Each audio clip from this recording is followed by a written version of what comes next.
Hey y'all, so in today's video I'm going to talk to you about what I think makes a good kitchen knife and why I make my kitchen knives the way I do. And it's kind of hard for me to know like where to start in this discussion, but I think one of the things I get asked about the most is why are your handles a hidden tang instead of a full tang? I thought full tang handles were better. And I'm going to tell you right away that both have their weaknesses and strengths, but I prefer a hidden tang in the kitchen for a couple reasons.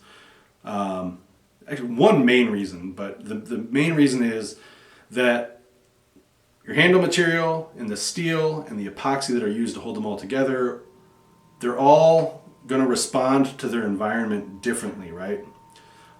Humidity, temperature, all those things can affect those, and they affect them at different rates. So your handle material can move a little bit, the glue can come loose a little bit, and back in the day when I was doing repairs, a large chunk of them were full tang handle repairs that had, the handle had started to pop off. So even with stabilized handle material and some synthetic materials, it's still going to be a weaker point of attachment, because there's just this giant seam right here that runs along the full tang of the blade, and creates a weak spot when you're dealing with the environment of a kitchen. So I make mine hidden tang, which means that the blade, the tang is actually hidden inside of the handle. It still comes back to about here-ish most of the time when I make them, but the only seam that I've got between the blade and the handle is right in front of the handle material right there. So that's why I do mine as a hidden tang primarily. I will make a full tang if somebody wants one, but most of the time I make them hidden tang. The other reason is I like my knives to balance a little bit farther forward, and I say that because most of the chefs that I work with, when they're using their knives, they hold them in what's called a pinch grip, which is another reason that I design my handles the way that I have. So most people are holding their blade up like this, right?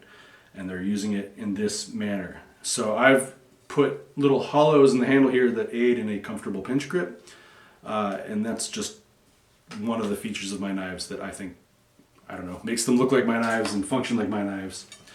The next thing that I'll say that I really like is I want it to be thin behind the edge. It needs to be thin, it needs to be easy to sharpen. If it's too thick behind the edge, you're going to get a not as clean of a cut. You're going to have sweet potatoes are going to make a cracking sound.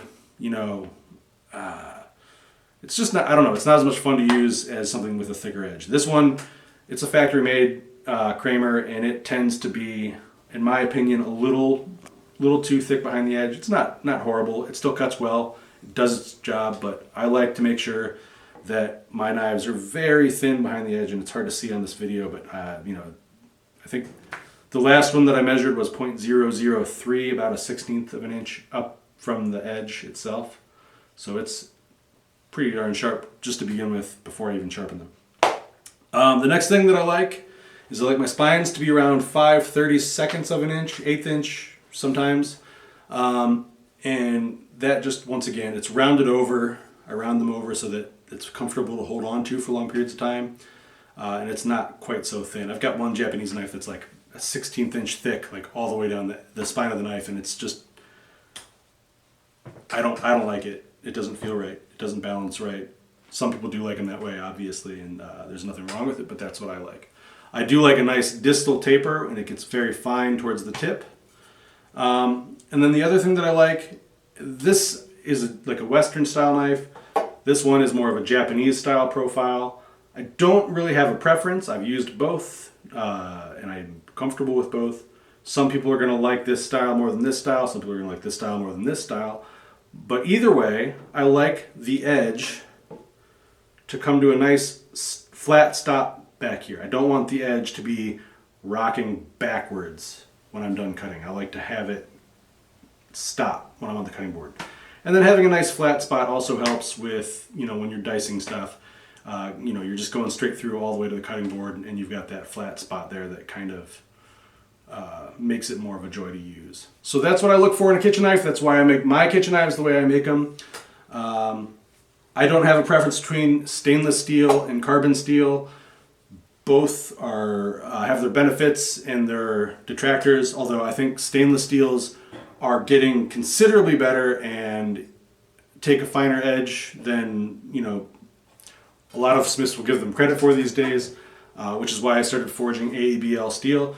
But carbon steel just has that sweet character to it. This is carbon Damascus steel, but it's going to patina no matter what. It's going to have some discoloration. It's going to gray or blacken or turn purple and blue and all sorts of weird colors depending on what you're cutting. It can rust and it requires a little more work, but it's not hard work.